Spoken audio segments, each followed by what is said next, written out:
Michigan State looking for its 26th straight NCAA tourney appearance, the longest streak in Big Ten history. Our buddy Mike DeCourcy had them as a 9 seed in his Tuesday bracket. Team with a few high-level wins, topping Baylor, Illinois, Maryland. No losses outside the top 2 quads. One more quad win opportunity on the road. It comes Saturday against Purdue. Head coach Tom Izzo joining us now for our big interview. And Coach, appreciate you taking the time. You guys are in the midst now of 6 days off. What are you focused on with this group heading into the stretch run? Well, not only 6 days off, but one of those weird things that we have spring break early this year. You'd like to have 6 days off, but you wouldn't like it during spring break. It seems like that's all we've had time to do. And it can be good and it can be bad. You can't practice forever, as you know, Dave, especially at this time of year. But at the same time, we've had a lot of meetings, try to go through things, do motivational things, have movie night. You know, we're trying to do a lot of different things to get these guys ready for this stretch run. What was the movie? You'll be liking it. I watched the last episode of the Last Dance. I thought it was really good. Threw a few Magic Johnson things in there, and so it was good. It was good. That's pretty good. Does Jordan resonate with them? Like, do they understand the magnitude of what he did and what it all meant at that time?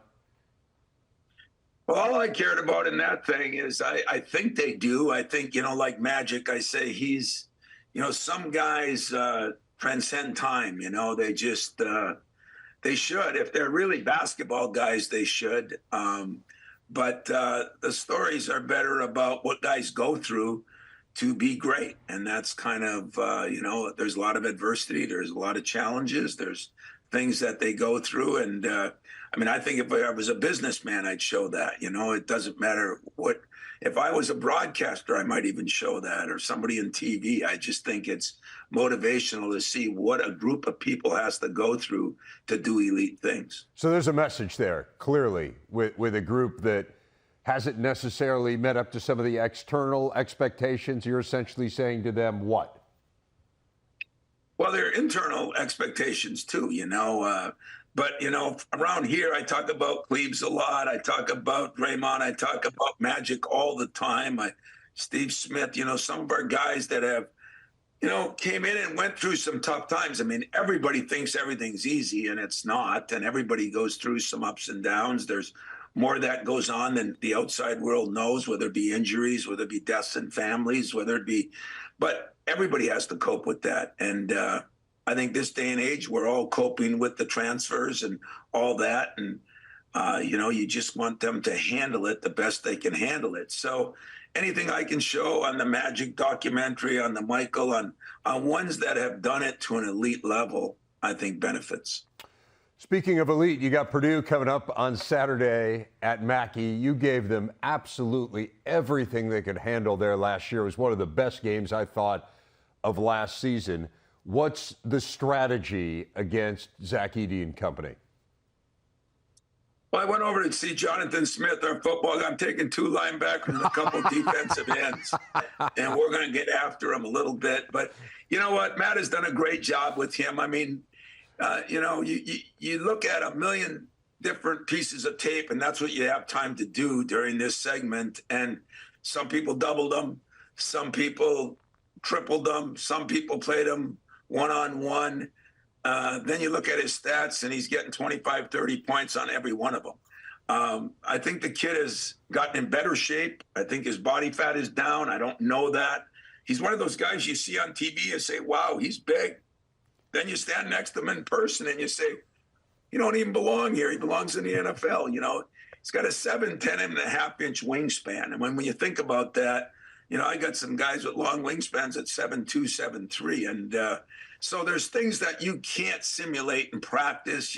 We put broom handles on things and different things that you can do to try to somewhat simulate them. But he's 300 pounds, and if he gets moving south and you get in his way, you better be the hitter before he hits you, or you're going to get knocked into the tuba section. So that is a problem. But I think the bigger problem and where he's done a really good job is I think the kid Smith now is so much better than he was a year ago. He runs their team. He gets 7.5 rebounds a game. That's unbelievable. Along with the assists, he shoots a high percentage. He's been as consistent as anybody on that team. So you got an inside threat, an outside threat. And then you've got a bunch of experienced guys that have been around the block. They've been through that disappointing loss in the NCAA tournament last year. But there's no question they're the best team in the Big Ten. I think they're the best team in the country. And hopefully they'll get to show that after this weekend. Well, you're going to need everything from your big guys. And I know you had a press availability yesterday. I was watching some of it. There were a lot of conversations, a lot of questions about Xavier Booker. Can you just explain kind of what your philosophy has been in terms of how you've brought him along, why you've made the decisions you made in terms of when to play him and when not to play him?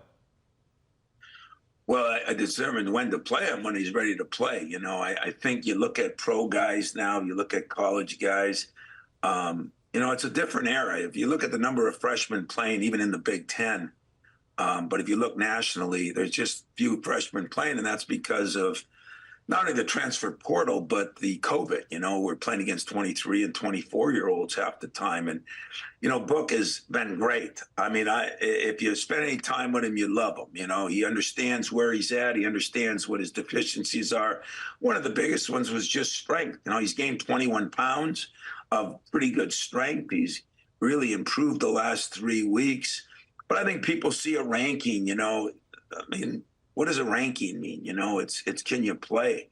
And he's always got great skills. He just needed to develop more strength and understand that the physicality. And he was the one that came to me and said, Coach, you know, I'm not sure I was ready for all this. And I said, well, Book, 99% of the people aren't.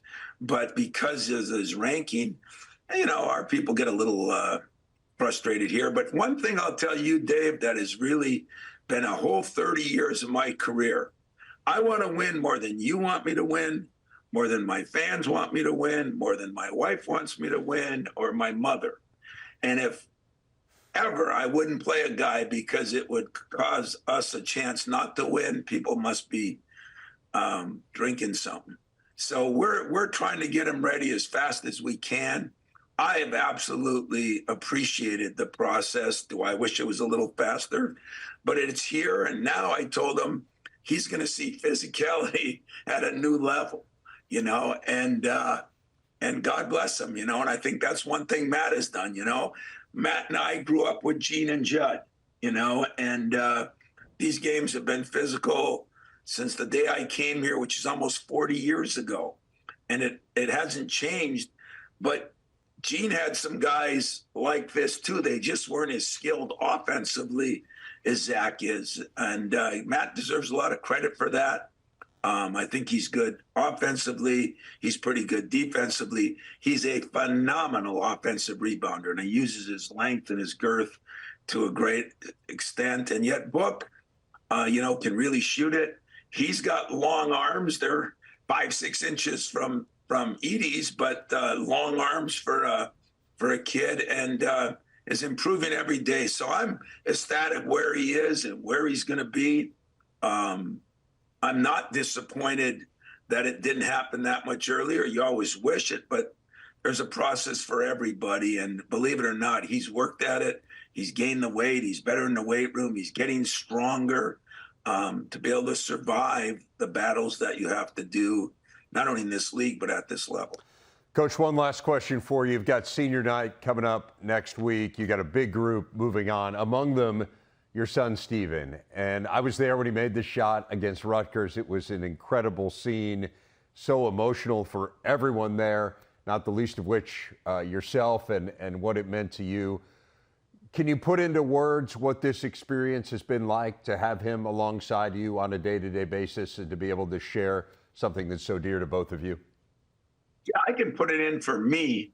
I'm not sure anybody would understand it because most people get to spend time with their kid for, you know, his 18 years. Then he goes off to college. And I taught him that move, by the way, and back when he was in, you know, diapers.